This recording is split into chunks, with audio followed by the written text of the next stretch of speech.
Hi అండి. ఇక పచ్చి రైలు గోదావరి రైలు అండి. నేను చెప్పాను కదా గోదావరి రైలు ఇలా ఉంటాయి. ఇవి బాగుంటాయండి. గోదావరి నుంచి అక్కడ తీసుకోవాలని అమ్ముతారు మాకు ఇక్కడ. ఇంకా రొయ్యలు తెప్పించాను నేను. ఇదిగోండి రొయ్యలు తెప్పించాను. ఇలాగ వేపుకోవాలండి. ముందులో ఇలాగ నూనెలో వేపేసుకుంటే బాగుంటుందండి. ఇక ములక్కాడ వేస్తున్నానండి. ములక్కాడ ఇదిగో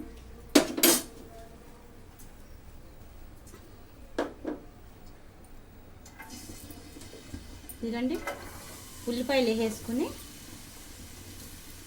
బాగా ఫ్రై చేసుకోవాలి. మాకు గోదావరి రొయ్యలు బాగా దొరుకుతాయండి ఇక్కడ, కానీ వెళ్ళి తెచ్చుకోవాలి. ఇక్కడ పీసుపాలు అనేవి బాగా అమ్ముతారండి. పీసుపాలు వెళ్ళి తెచ్చుకోవాలి.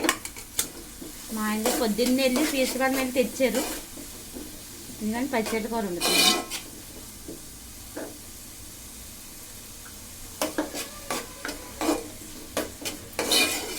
ముందు రొయ్యలు వేపేసుకోవాలండి. బాగా కడుక్కోవాలండి, ఎందుకంటే ఇసుక ఉంటుంది ఎక్కువ. గోదావరి రొయ్యలు కదా, ఇసుక బాగా ఉంటుంది. ఈ శుభ్రంగా చేసుకుని 4-5 సార్లు కడిగేసుకోవాలి. కడిగేసుకుని ఇలా వేపేసుకుని కొంచెం పసుపు వేసి ఇలా వేపినండి. ఇదిగోండి ఇలా వేపుకుంటే ఇలా వస్తాయి. ఉడికేటప్పుడు బాగుంటాయి. ములక్కాడ అండి. ములక్కాడ దొరకట్లేదండి అసలు. నేను మా పక్కింటికి వెళ్ళి అది చెట్టు ఉంటే కాడ కోసుకొచ్చేసాను. కోసుకొస్తే ఆవిడని అడగగానే కోసుకోమన్నారు. కోసుకున్నాను. బాగా వేపేసండి.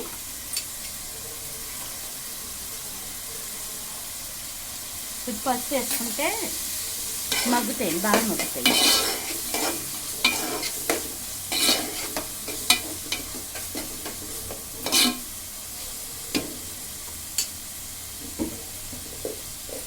దీంట్లో కొంచెం ఉప్పు వేసుకోవాలండి. ఉప్పు వేసుకుని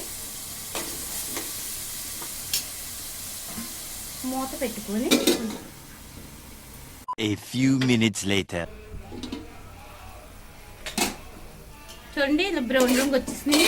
చూసారా, బ్రౌన్ రంగు వచ్చేసినాయి. ఒక 5 నిమిషాలు మగ్గ పెట్టుకుంటే బ్రౌన్ రంగు వచ్చేస్తాయి. ఇవన్నీ ఇప్పుడు ములక్కాయలు వేసేసి బాగా ఫ్రై చేసుకోవాలి. ఇవి కూడా మగ్గితే నూనెలో మగ్గితే బాగుంటాయండి. ఇవి నూనెలో మగ్గాక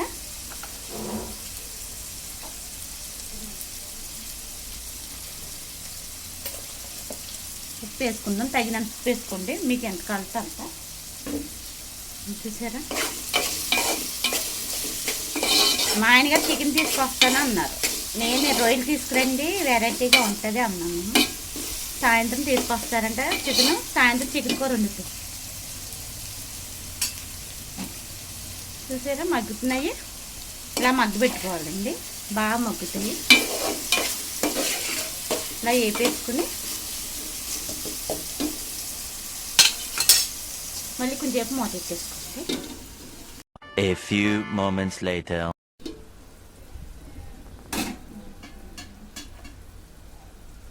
చూసారండి ఎలా వేగిపోయినాయో. ఇలా బాగా వేగిపోయాక ములక్కాడ కూడా నూనెలో మగ్గిపోయింది.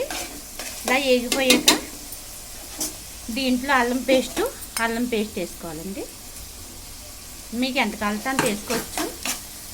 ఇదిగోండి ధనియాల పొడి ఇలా చేసుకుంటానండి నేను. ధనియాల పొడి, ధనియాలు, జీలకర్ర, గసగసాలు 3 కలిపి పొడిని చేసుకుని డబ్బాలో పెట్టుకుంటానండి నేను. ఆ డబ్బాలో పెట్టుకుని ఇలాగ కూరలు ఉన్నప్పుడల్లా కొద్దిగా వేసుకుంటాను.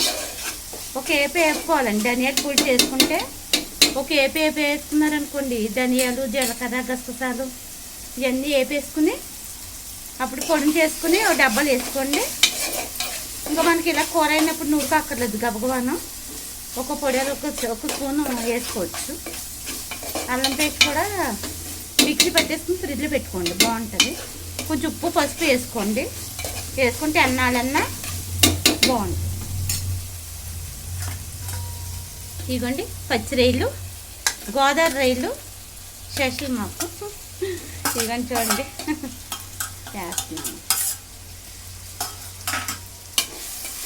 ఇక్కడ అన్నీ దొరుకుతాయండి, కానీ వెళ్ళి తెచ్చుకోవాలి. అన్నీ దొరుకుతాయి. పచ్చిరొయ్యలు, చేపలు అన్నీ దొరుకుతాయి. మీరు చూసారండి,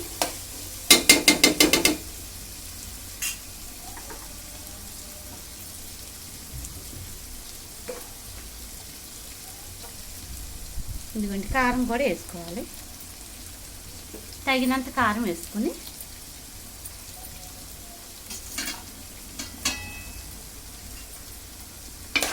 ఒక వేపు వేపుకుంటే పచ్చాసం రాదండి. కారం కూడా వేపుకుంటే పచ్చిగా ఉండదు. చూసారా, ఇలా బాగా వస్తుందండి. చూడండి ఎంత బాగుందో.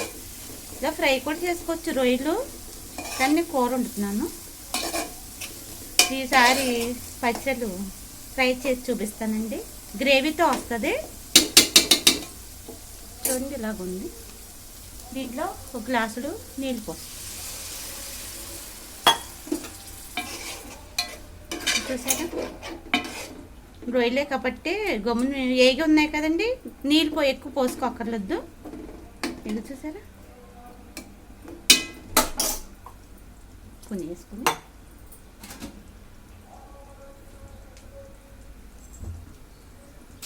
చూసారండి ఎలాగుందో.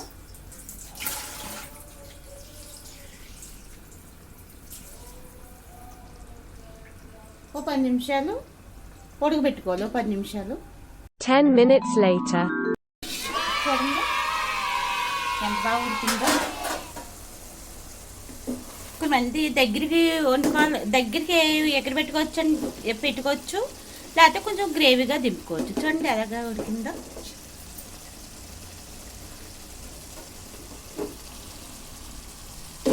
గోదావరి ఇష్టపడి వాళ్ళు లైక్ చేసి, షేర్ చేసి, సబ్స్క్రైబ్ చేయండి. చూసారండి, అదిగోండి పచ్చిరేళ్ళు ములక్కాడ వేసుకుంటే కోడిగుడ్లు కూడా వేసుకోవచ్చు. నేను గుడ్లు పులుసు పెట్టాను కదా అని ఇంక ఇవాళ ఇదిగోండి. లైక్ చేయండి.